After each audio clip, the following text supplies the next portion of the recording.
Bonjour, bonjour, bienvenue sur le plateau de Batijournal TV. Nous sommes à Batimat 2022 et avec mes trois invités, nous allons parler du bois, des matériaux biosourciers et on va se poser la question de savoir si ce sont les matériaux des circuits courts. Donc avec moi pour en parler, monsieur Yves Eustache, bonjour. Bonjour. Vous êtes le cofondateur de Caribati. Caribati, qu'est-ce que c'est ? Alors Caribati, c'est un bureau d'études, une SCOP, qui intervient et qui est expert des matériaux biosourcés et qui intervient sur l'ensemble de la chaîne de valeur, développement de filières biosourcées, accompagnement à l'évaluation technique environnementale et AMO biosourcés. Donc un bureau d'études avec nous. À côté de vous, monsieur Guillaume Moret, bonjour. Bonjour. Vous êtes le co-gérant de Isolampaille. Oui. Isolampaille. Isolampaille, c'est une société qui produit des bottes de paille pour l'isolation biosourcée. Biosourcée naturellement, la paille. Naturellement biosourcée. À côté de vous, monsieur Alec Bickerstedt. L'ai-je bien prononcé ? C'est parfait. Merci. Vous êtes, chef de projet filière bois, FIBois Île-de-France. FIBois Île-de-France ? FIBois Île-de-France, c'est l'interprofession régionale de la forêt et du bois en région francilienne. On est membre du réseau FIBois France qui coordonne l'ensemble des interprofessions. Donc nous, notre rôle, c'est d'accompagner les acteurs de la filière forêt-bois en région dans l'ensemble de leurs projets et apporter une cohérence sur la filière d'un point de vue régional et puis en lien avec les autres régions. Alors le bois est-il un matériau ? Et puis je vous pose la même question à vous sur les biosourcés. Et est-ce que ces matériaux sont naturellement les matériaux des circuits courts ? C'est des matériaux de circuit court, oui, dans le sens où effectivement la France est un pays forestier, on est la 4e forêt européenne, un tiers du territoire métropolitain c'est de la forêt. On a également beaucoup de capacités de production avec 1500 scieries réparties sur le territoire. Mais quand on regarde d'un peu plus près, on se rend compte que des régions déjà sont mieux dotées que d'autres, avec par exemple la Nouvelle-Aquitaine, la Bourgogne-Franche-Comté, l'Auvergne-Rhône-Alpes, le Grand Est en priorité.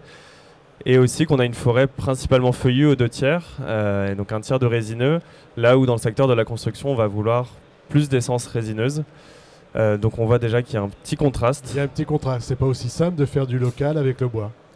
Enfin du local, on va voir. On va voir, on peut faire tout à fait. On va revenir sur local, mais ça ce sera avec vous Yves. Donc le circuit court, c'est pas si simple que ça avec le bois. C'est pas aussi simple qu'on pourrait se dire face à la quantité de forêt dont on dispose. Mais aujourd'hui, par exemple, sur les chiffres dont on dispose, c'est qu'on a à peu près 30 à 40% de bois français qui est mis en œuvre dans les chantiers bois en France. Donc il est important de raisonner, je pense, à l'échelle de Bois de France quand on parle de localité dans la filière bois.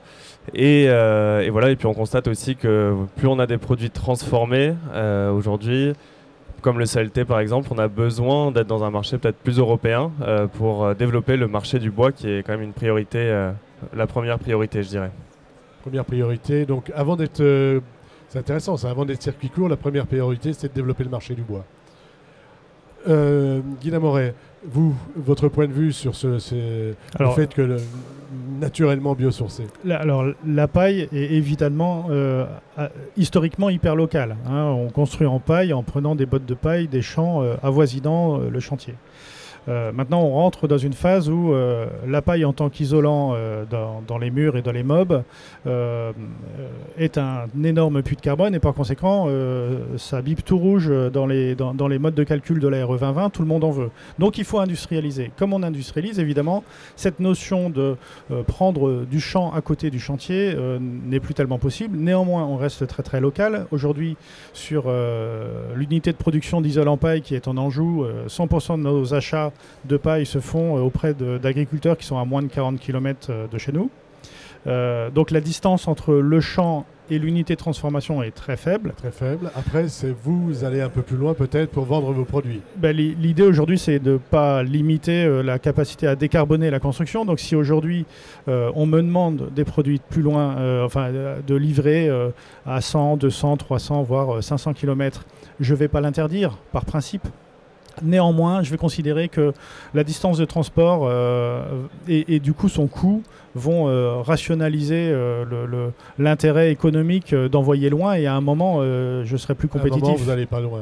Et donc finalement, notre stratégie à nous, ça va être d'implanter des unités de production partout en France pour rester local partout en France.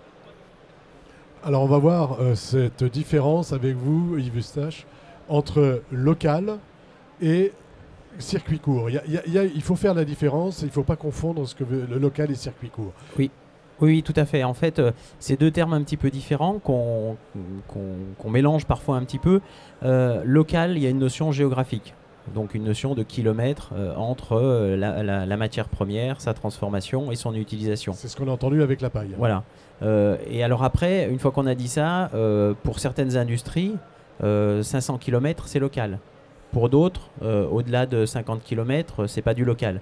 Donc après, il faut bien définir aussi qu'est-ce qu'on met derrière cette notion de local en termes de kilomètres, tout simplement. Alors ça, c'est la première chose. Ça, c'est pour l'aspect local. Après, pour l'aspect circuit court, c'est différent. Circuit court, en fait, c'est le nombre de transformations. C'est-à-dire que moins vous avez de transformations qui vont conduire la matière première à un produit, plus le circuit est court. Donc derrière la notion de circuit court, il y a vraiment la notion de nombre de transformations qui vont conduire à un produit commercialisé. Donc c'est pour ça que c'est assez complexe, parce que les transformations peuvent être positionnées à différents endroits du territoire. Donc quand on parle de local, il faut prendre en compte l'ensemble de la chaîne de valeur, à la fois la matière première, mais aussi toutes ces transformations. Si on prend le chanvre par exemple, il y a les chambrières, la chambrière de l'Aube, j'en ai une à côté de chez moi du côté de la Ferté-sous-Jouarre, il y en a en Bretagne. Est-ce que on peut parler de produits locaux? Comment se définit le local ou le circuit court avec le chanvre? Alors c'est un bon exemple. Si on prend le chanvre, il peut être utilisé de deux façons, en fibre pour l'isolation et en granulat pour béton. Si on prend l'exemple des bétons biosourcés et des bétons de chanvre, la culture du chanvre aujourd'hui, elle est effectivement plutôt sur le nord de la France, même s'il y en a sur le sud, mais elle est possible partout en France. Donc ça veut dire que potentiellement, on peut tout à fait créer une filière béton de chanvre local dans la mesure où la ressource peut être cultivée de partout. Donc ça, c'est pour le champ, mais si on prend plus largement la question des bétons biosourcés, aujourd'hui, les bétons biosourcés, c'est les bétons de chanvre et les bétons de bois. Mais potentiellement, demain, ce sera des bétons de tournesol, des bétons de colza. Donc ça veut dire que ces ressources-là sont disponibles sur l'ensemble du territoire. Donc effectivement, on peut imaginer sur la filière, par exemple, béton biosourcé, le développement d'une filière qui est vraiment locale. Lorsqu'on est dans une zone de tournesol, on va faire un béton de tournesol. Et lorsqu'on est dans une zone de colza, on fera un béton de colza. Voilà, et comme on a des centrales à béton très bien réparties sur le territoire, normalement, ça ne doit pas poser de problème. Et oui. si je peux me permettre de rajouter, c'est même un petit peu plus complexe si on veut aller vraiment au fond des choses, parce qu'un béton biosourcé, c'est un granulat et un liant. Et le liant, est-ce qu'il est local, est-ce qu'il n'est pas local? Donc il faut aussi se poser cette question-là. Voilà, ça c'est l'histoire du laitier, Oui. produit à Dunkerque ou à Chercelor à Dunkerque ou à Fos-sur-Mer.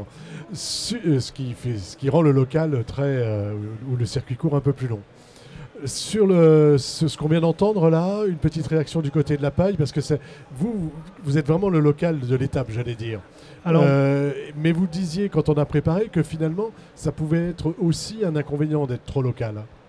Alors c'est pas un inconvénient. Pas un inconvénient, mais effectivement, il y a une difficulté pour structurer la filière. Il y a une problématique qui est un peu une problématique d'image, c'est que on se dit, et je vais dire typiquement, une mairie qui veut faire construire quelque chose, elle a une tentation qui est de dire qu'est-ce que je peux prendre en local. Et alors là, on fait plus du local, on fait du localisme. C'est-à-dire qu'on fait du local politique pour le message, et on ne tient pas compte de l'organisation des filières économiques qui font que non, la botte de paille qui est de la commune n'est pas plus décarbonée. Si on la prend sur la commune, qu'on l'amène chez un charpentier qui va être à 200 km pour ensuite la ramener dans la commune. Il vaudrait mieux que le charpentier qui est à 200 km achète une paille proche de chez lui et vienne avec son mur dans lequel il y a de la paille. Et donc vous voyez que ce rapport de localisme peut à un moment devenir un peu un non-sens, et que je pense que ce qui est le plus intéressant, c'est de se remettre sur quel est le vrai enjeu de ces questions de local, de biosourcé, de peu de transformation, etc., c'est le bilan carbone. Et donc à la fin, la vraie réflexion, c'est de se dire comment est-ce que je fais pour avoir une chaîne de transport, parce que le bilan carbone, il est, dans notre cas, étant donné qu'il n'y a pas de cuisson, qu'il n'y a pas de chimie. Là, on peut parler de circuit court hein, sur la paille. C'est un circuit très court, c'est un produit brut. On le ramasse, on met une ficelle autour, on le met dans un mur. Il n'y a pas de transformation. Donc c'est un circuit très court. C'est très court, très intéressant, et le carbone est stocké immédiatement. Et le carbone est stocké immédiatement, 8 tonnes, etc. Mais derrière, il y a cette question de longueur du transport, donc de localisme, et finalement, ce qui serait intéressant, et je pense que sur la question du label développé par Karibati, il y a un peu cette notion-là, c'est quelle est la distance de la ressource jusqu'à la première transformation et de la transformation jusqu'au chantier. Et si cette distance cumulée reste de moins de 250 km, on est sérieusement local. C'est ce que vous disiez tout à l'heure, hein. Il faut voir tout le circuit en fait, hein. Et là on le voit bien avec l'exemple que vous avez donné sur la paille. Avec le bois, c'est un peu la même chose? Oui, je suis d'accord avec ce qui a été dit. Nous, sur le côté localisme, je parlais un peu des scieries qui maillaient le territoire tout à l'heure. Une scierie, elle s'approvisionne sur une centaine de kilomètres autour de son lieu de fabrication, d'industrialisation. Donc on est vraiment quand même sur la ressource du territoire qu'on essaie de valoriser au mieux. Et après, effectivement, là où on doit peut-être un peu plus travailler dans la filière bois, ça va peut-être sur l'ingénierie et l'industrialisation de certains procédés de deuxième, troisième transformation sur des produits contre-collés ou de la mêlée collée. Et travailler l'ingénierie peut-être sur les essences feuillues, où aujourd'hui, pour le moment, on a du mal à suffisamment les valoriser dans le secteur de la construction. Donc il y a quelques exemples récents qui montrent qu'avec avec de l'innovation, de l'ingéniosité, on peut vraiment aller plus loin. Avec par exemple la filière peuplier dans les Hauts-de-France, qui a fait un travail remarquable là-dessus. Vous nous présenterez quelques projets après. Vous nous présenterez ça tout à l'heure. Mais l'idée, c'est ça, c'est d'aller vers du bois d'ingénierie, avec du feuillu, éventuellement, hein, puisqu'on a plus de feuillus que de résineux, qui nous permettra de mieux utiliser, de mieux valoriser la forêt française, et donc plus locale ou circuit court. Tout à fait. C'est ça l'idée? C'est ça l'idée. Voilà. Combien de scieries en Ile-de-France? En Ile-de-France, on a un territoire peu industriel qui a perdu une cinquantaine de scieries sur les 50 dernières années, c'est à peu près une par an. Il en reste aujourd'hui 2-3. Grande majorité, par exemple en Ile-de-France, de la ressource est exportée hors de la région pour être transformée. Mais si on regarde par exemple sur un rayon de 200 km autour de Paris, on a une trentaine de lieux de transformation. Donc voilà, on se rend compte, pour rebondir sur ce qui vient d'être dit à ma droite, sur la volonté de transformer local, sur peut-être des communes qui voudraient construire et transformer localement le bois. Est-ce qu'aujourd'hui c'est grave que le bois soit sorti d'Île-de-France pour être transformé à moins de 200 km et revenir sur un chantier? On reste d'un point de vue bilan carbone, d'un point de vue chaîne économique, sur quelque chose de finalement très local et très intelligent. Donc ça pose pas vraiment de soucis. Sur ces questions donc, de circuits courts, hein, de matériaux biosourcés naturellement, circuits courts, est-ce que vous travaillez, les gens des différentes filières, hein, de la paille, du chanvre, du miscanthus, et autres, comment ils travaillent cet aspect? Est-ce qu'ils le travaillent, ou est-ce qu'ils se disent finalement, bon, nous on est locaux, ça va tout seul, ça va se faire tout seul, hein? Alors, de fait, ils le travaillent. Si on prend l'autre exemple des biosourcés qui sont les isolants, aujourd'hui, qui représentent le gros du marché après le bois de la filière, les ressources sont transformées localement. C'est-à-dire que lorsqu'on fait un isolant en fibre de bois, on prend le bois à proximité, parce que la fibre voyage très mal, donc c'est très coûteux. Donc de fait, on est obligé de faire la transformation localement. Par contre, il est évident que le produit, après, il est distribué nationalement, parce que c'est des outils de transformation qui représentent des investissements qui nécessitent d'avoir un marché qui est plus large que simplement le marché local. Donc il y a aussi cet aspect-là aussi. Il y a aussi lorsqu'on a sur une production des outils qui sont très lourds en termes d'investissement, ça nécessite derrière d'avoir un marché qui est assez important pour l'amortissement de l'outil, et donc ça nécessite une distribution qui est nationale, voire au-delà pour certains produits. Ce qui n'est pas tout à fait le cas pour la paille. Non, effectivement, c'est pas c'est pas tout à fait la question de la paille. C'est plutôt une question de stratégie d'entreprise. Moi, je pense que c'est pas du tout une fatalité. On n'est pas obligé de faire des méga factories sous prétexte de rendement. On peut au contraire avancer avec des unités de production localisées, régionalisées. Excusez-moi, je vous interromps. Ce qui était un peu plus compliqué quand même qu'avec la fibre de bois, non ? Je ne connais pas les process de fabrication. Hein. Oui, alors... Et c'est plus facile pour vous peut-être de pouvoir être... Il est sans doute plus facile pour nous parce qu'on part d'une notion et d'une approche technique qui est la botteleuse et qui est une petite unité de production. Mais c'est quand même aussi une vraie question d'organisation industrielle. C'est-à-dire que si on choisit de mettre une unité de production sur laquelle on va mettre 3 millions d'euros pour tout réinventer et faire quelque chose d'hyper productif avec très peu de ressources humaines et que ça produit une quantité de bottes de paille qui correspond au marché national, alors il n'y aura qu'une seule unité de production en France, mais du coup on aura celui qui choisit de faire ça, choisit de faire un modèle qui est un modèle très centralisé avec peu de création d'emplois. Nous on a choisi une démarche totalement inverse, parce qu'on pense que c'est aussi une opportunité pour dynamiser les territoires, pour faire en sorte que on achète de la paille à moins de 30 km autour d'une unité de production. Évidemment, si vous créez une unité de production pour faire des bottes de paille pour toute la France, vous allez être obligé de faire venir des bottes de paille de partout. De la paille au sens achat primaire, en balle ronde. La balle ronde, parce que c'est ça votre matière première. C'est ça notre matière première. Et donc, dans ce cas-là, vous allez rentrer dans des logiques où vous allez passer par des négociants. Éventuellement, la paille viendra d'Espagne. Bref, on change d'échelle. Tout ça pour gagner en productivité et donc gagner plus d'argent. Et nous, on pense qu'en fait, il y a des modèles qui sont des modèles plus résilients, plus petits, plus par petite unité. Et on démontre que économiquement, ça fonctionne par ailleurs. Donc voilà, il y a aussi une question de choix. Oui, c'est des choix politiques là. Hein. Politiques. C'est des choix politiques. Vous vouliez réagir tous les deux? On commence par Yves. Oui, alors moi je suis tout à fait d'accord. La paille, justement, c'est ce qu'on disait, c'est vraiment un matériau de circuit court. Donc avec peu de transformation et des process qui ne sont pas des process industriels lourds, contrairement à ce qu'on peut avoir dans les process de fabrication d'isolants semi-rigides, rigides, où là c'est vraiment des process industriels et qui sont nécessaires pour faire le produit avec les caractéristiques qu'on souhaite. Mais on n'est pas du tout effectivement dans les mêmes dimensions d'outils industriels et la paille s'adapte tout à fait à cette dimension de développement plutôt de filières locales, enfin en tout cas d'outils de transformation. Très bien adapté en fait. Voilà. Vous vouliez réagir aussi? Je voulais réagir aussi sur effectivement ces choix stratégiques de est-ce que voilà, on essaie de développer des usines de transformation avec beaucoup d'ingénierie, beaucoup de transformation, avec de lourds investissements qui ensuite ont besoin pour être amortis d'avoir un champ de consommation déjà de matières premières, puis ensuite de chalandise assez grand. C'est un peu ce qu'on voit dans la filière bois également, où aujourd'hui il y a un effet de centralisation des moyens de production sur de plus en plus de très grosses scieries. Et donc avec des besoins de rendement assez forts et d'une spécialisation sur les produits qui sortent. Peut-être alors que dans les prochaines années, on risque de voir peut-être un développement un peu différent. On va revenir à des scieries peut-être un peu plus locales, comme il y a plusieurs dizaines d'années où il y avait la scierie du village qui permettait de valoriser le bois local.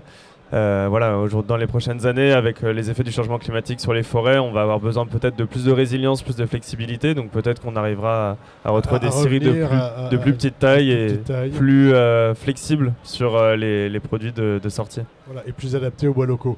Vous allez nous parler de Rosny-sous-Bois tout à l'heure, et M. Pézerès est tout à fait, nous parle beaucoup de ça, hein, y compris du bois de haie qu'on pourrait utiliser. Eh ben, allons-y sur les exemples que vous nous avez apportés. On va voir des images et puis vous allez nous expliquer donc à chaque fois en quoi c'est local. Là, on est à Rosny-sous-Bois. Tout à fait. Là, on a. C'est local. En quoi c'est circuit court? Moi, je m'y perds. Faudra me refaire un cours. Là, on est sur du local et du circuit court. Et on parle il y a aussi de l'isolation paille. Et je crois que même sur cet exemple, il y a de la paille porteuse, il me semble. Donc, on est vraiment sur l'ingénierie forte. Là, on est sur du châtaignier d'Île-de-France. Donc, on a dit qu'il y avait 2-3 scieries en Île-de-France. Donc, c'est une prouesse d'arriver à mettre en œuvre du châtaignier transformé localement. D'autant que c'est une essence feuillue aujourd'hui peu mise en œuvre en structure. Et donc, l'utilisation de la paille également, qui est un produit ici très local. Donc c'est un exemple assez rare en Ile-de-France où on a beaucoup de très gros projets qui mettent plutôt en œuvre du résineux. Voilà, là on montre qu'on est capable d'utiliser du bois local, transformé localement pour des établissements publics. Ce châtaignier vient d'où? C'est du châtaignier qui vient des forêts d'Île-de-France. Il me semble que c'était Montmorency, mais il faudrait que je vérifie. Et il a été transformé où, si vous vous en souvenez? Il a été transformé, il me semble que c'était la scierie Bourgeois dans le 77. Il faudrait que je vérifie. Donc on est sur du circuit. Il y a eu un circuit, mais il est court. Il est très très court et mis en œuvre par un charpentier francilien également. Donc vraiment on reste sur une transformation complètement régionale. Voilà. Mais M. Pézerez, de la mairie de Rueil-sur-Bois, est vraiment un militant, lui. Hein. Oui, tout à fait. Ça rigole pas. Un autre projet. Un autre projet. Là aussi, alors je parlais de la filière peuplier tout à l'heure, rapidement, donc beaucoup cette fois d'innovation peut-être organisationnelle dans les Hauts-de-France, avec beaucoup de bassins populicoles. Développement d'une filière peuplier avec un travail avec les scieurs, avec une coopérative qui a été mise en place. Des scieurs qui du coup se réunissent pour transformer du peuplier de qualité bois d'œuvre pour la construction, alors soit en massif ou en lamellé-collé. Et donc là, c'est un établissement public également dans les Hauts-de-France qui utilise du coup le peuplier qui a poussé localement, scié localement, transformé localement et qui donne des résultats tout à fait satisfaisants. Voilà, et là on est sur un lamellé-collé. Hein. Là on est sur un lamellé-collé, oui, tout à fait. Lamellé-collé, peuplier. C'est vrai que c'est un bois très doux.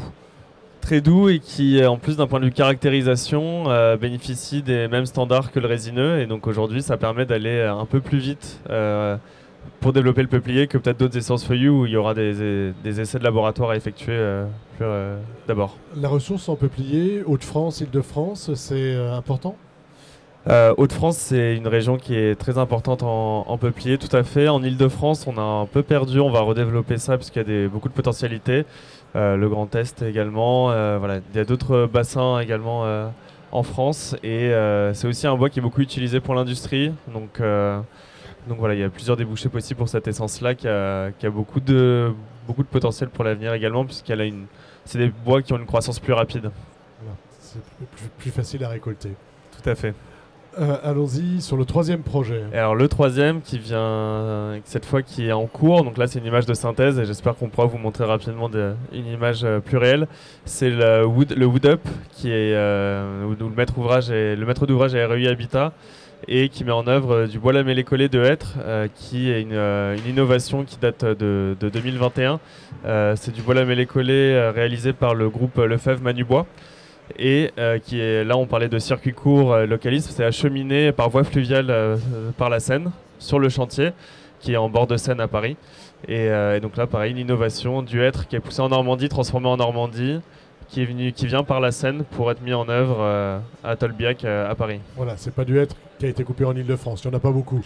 Mais il n'y en a pas beaucoup, il y en a pas beaucoup, mais il y en a beaucoup en Normandie et donc c'est important voilà quand on parlait tout à l'heure d'investissement lourd pour un industriel qui veut mettre en œuvre une nouvelle solution constructive, voilà, sa zone de chalandise derrière doit être importante et toucher des chantiers un peu plus loin que seulement sa région. Voilà, ils ont des chantiers en Normandie également, mais voilà, là c'est un exemple aussi. C'est utiliser des canaux de transport un peu différents. Quoi. Des canaux de transport différents, décarbonés, pour aller toucher aussi d'autres régions. Donc c'est un exemple intéressant également. Voilà, le hêtre de Normandie à Paris. Qu'est-ce que ça vous inspire qu'on vient de voir? Et est-ce qu'on a les mêmes... Bon, j'imagine qu'il y avait de la paille à Rosny, la paille porteuse. Mais allons-y, une petite réaction. Et puis, comment ça se passe? Parce que ce qui est intéressant, ce que je trouve intéressant, par exemple, dans le dernier projet, c'est exactement ce que vous disiez tout à l'heure, sur le fait de transformer la paille, non pas là où elle pousse, mais de la transformer... je dis une bêtise. C'est-à-dire, pas faire du localisme, mais de la prendre là où elle est, et puis ensuite de la transporter éventuellement sur chantier.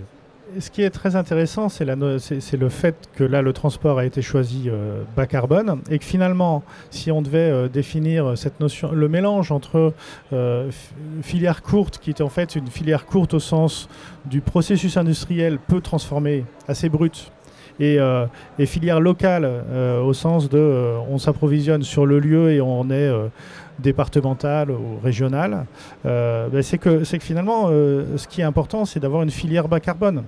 au sens de récolter, transformer, transporter et mettre en œuvre, se fait avec un équilibre où on a peu consommé de carbone, puisque c'est quand même ça aujourd'hui le sujet essentiel de lutte contre le dérèglement climatique.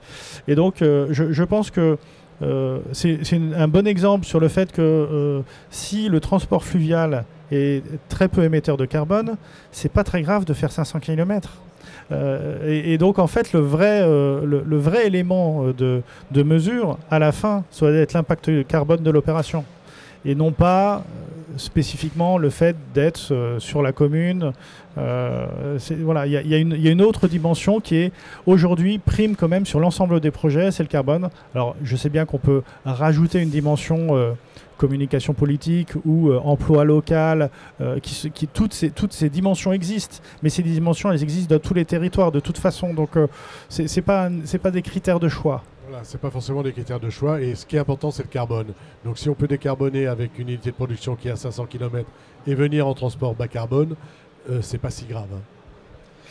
Évidemment, il faut le prouver. Hein. Oui, bien sûr. Attention au greenwashing, mais voilà. Qu'est-ce que ça vous inspire? Et puis après, j'aurai une autre question. Alors, je suis tout à fait d'accord avec ce qui vient d'être dit sur la notion de... Au final, ce qu'on regarde, c'est l'impact carbone. C'est aujourd'hui, notamment dans la RE 2020, c'est ce qu'on va regarder. Donc, c'est important. Après, sur les exemples qui ont été cités là, en Ile-de-France, si on regarde un peu les autres biosourcés, on a par exemple une filière chanvre qui est bien développée, avec des secondes transformations aussi. Donc on a par exemple un préfabricateur qui s'appelle Wallop qui fabrique des éléments préfabriqués en béton de chanvre, grande dimension, où là on a la ressource est transformée une première fois et transformée une deuxième fois pour fabriquer des murs préfabriqués. Alors, sur une zone. Je vais vous demander d'échanger le micro et de nous redire ce que vous étiez en train de dire sur Wallop. Ouais. Et donc le fait, la chanvrière est à côté de l'usine. En fait, voilà, c'est ça. La chanvrière est à côté de l'usine. Donc là, on est vraiment au niveau du local, sur quelque chose de très très local. Et après, le marché Île-de-France est important pour trouver des débouchés pour ce type de produit. Et si toutefois on voulait développer le même schéma dans d'autres régions, c'est possible. On ne va pas fabriquer les produits en Île-de-France pour les transporter à Toulouse. On peut tout à fait créer, s'il y a une chanvrière à Toulouse, il n'y en a pas actuellement, mais s'il y avait une chanvrière à Toulouse, créer une unité de préfabrication à côté de la chanvrière pour le marché du Sud-Ouest. Le marché d'Occitanie, du Sud-Ouest. Voilà. Et là, c'est le marché Île-de-France qui va être... Mais de toute façon, c'est ce qui vise. Oui. J'ai eu la chance, j'ai visité cette petite usine. Voilà. On arrive un petit peu au terme de nos échanges. Je voulais quand même parler de la ressource. Est-ce que chez les biosourcés, dans les biosourcés, la paille, on en a? La paille est très très abondante. La paille est très abondante parce qu'avant, on en faisait quoi? On faisait des brûlis ou Alors, elle allait aux animaux. Il n'y a plus d'élevage en Île-de-France, hein, donc vous en avez. Sur l'ensemble du territoire français, 50% de la paille a un usage agricole, c'est-à-dire c'est du... réintroduction dans le... C'est utilisé comme litière animale, ce qui permet de collecter les déchets des animaux, ce qui fait donc du fumier, qui permet ensuite de remettre la paille mélangée, enfin ce fumier dans les champs, ce qui est un engrais. Ensuite, le reste, il y a assez peu d'usage. Le premier usage, c'est simplement de l'abandonner dans le champ et de le broyer et de le retourner, puisque ça fait quand même un apport de matière organique, mais c'est évidemment un usage non valorisé. Et le deuxième usage avant la construction, c'est la méthanisation. La construction aujourd'hui consomme extrêmement peu. Si on consomme 0,1% de la production nationale, c'est le bout du monde. Et on a considéré, il y a des études prospectives qui rêvent en disant si jamais on se mettait à isoler 100% de la construction française, ça consommerait à peu près 7% de la ressource produite en France. Autant dire que on en a vraiment beaucoup. Il y a de la ressource et on n'ira jamais jusqu'à 100% parce qu'il y a du chanvre. Mais si, on peut le faire. Je plaisante. Et sur donc, les isolants autres biosourcés, la ressource, elle est là? Alors oui, il y a aujourd'hui des ressources qui ne sont pas exploitées. Je vous donne un exemple, on travaille actuellement pour le PNR des Cap et Marais d'Opale qui souhaite mettre en place une filière laine de mouton. Parce que la ressource laine de mouton est présente, elle n'est pas utilisée. Aujourd'hui, les agriculteurs ne trouvent pas de débouchés. Et donc là, il y a toute toute une opportunité là d'avoir cette ressource, de la transformer localement et de l'utiliser localement. Donc ça veut dire qu'il existe un tas de ressources aujourd'hui non exploitées encore. J'évoquais tout à l'heure les granulats pour béton. Aujourd'hui, on ne fait que du béton de bois ou du béton de chanvre, mais on peut envisager des développements sur d'autres bétons, béton de colza, béton de tournesol, à plus grande échelle. Donc aujourd'hui, la ressource biosourcée, il en existe. Alors, ça nécessite pour certains un peu de développement, mais le champ, il est là. Le champ des possibles, il est là. Il est là, et il y a moyen de faire. Il n'y aura pas de problème de ressources. Non, au niveau de la ressource biosourcée en général, elle est disponible. Après, ça nécessite du développement pour l'amener jusqu'à un produit commercialisable sur le marché du bâtiment, parce qu'on le sait, pour mettre un produit sur le marché du bâtiment, faut passer par les démarches d'évaluation technique, d'ATEX, etc., etc. Donc ça demande du développement, mais en termes de ressources, elle est là. Sur le bois, je sais qu'à Fibois, on travaille beaucoup le sujet. On en est où et comment on travaille la construction et la ressource? Là-dessus, il y a pas mal de travail sur la ressource, en tout cas pour dire qu'aujourd'hui on peut récolter davantage que ce qui est récolté en France. On est à peu près à, je crois, 60% de ce qui pousse chaque année en résineux qui est récolté. On est à 40% sur le feuillu, donc on sent qu'on a encore une marge de manœuvre pour récolter davantage, plus sur le feuillu que sur le résineux. Ensuite, ça va être de développer plutôt des moyens de, on parle d'innovation tout à l'heure, mais développer des moyens de production qui sont en accord aussi avec les attentes du secteur de la construction. Donc développer des nouveaux produits bois à construction avec plus d'ingénierie pour des produits collés, contre-collés. Et après, on parlait d'ATEX à l'instant, de développer des nouvelles solutions constructives à base de ressources feuillues qui aujourd'hui est beaucoup moins utilisée. Ouais. Tout à fait. Écoutez, merci. Donc on a bien compris la différence entre local, circuit court, enfin moi je l'ai comprise. Et puis évidemment l'intérêt quand même des matériaux bois et biosourcés en circuit court, c'est quand même une évidence, quoi. Merci messieurs, merci d'être venus sur le plateau de Batijournal TV, donc nous parler des bois, des biosourcés et des circuits courts. Une émission à retrouver sur notre site internet Batijournal TV ainsi que toutes les émissions que nous tournons ici à Batimat 2022, sur le site de notre partenaire France Bois Forêt et de nos partenaires magazines Planète Bâtiment, Woodsurfer, Sac Façade et Atrium. Merci à vous. Merci beaucoup. Merci.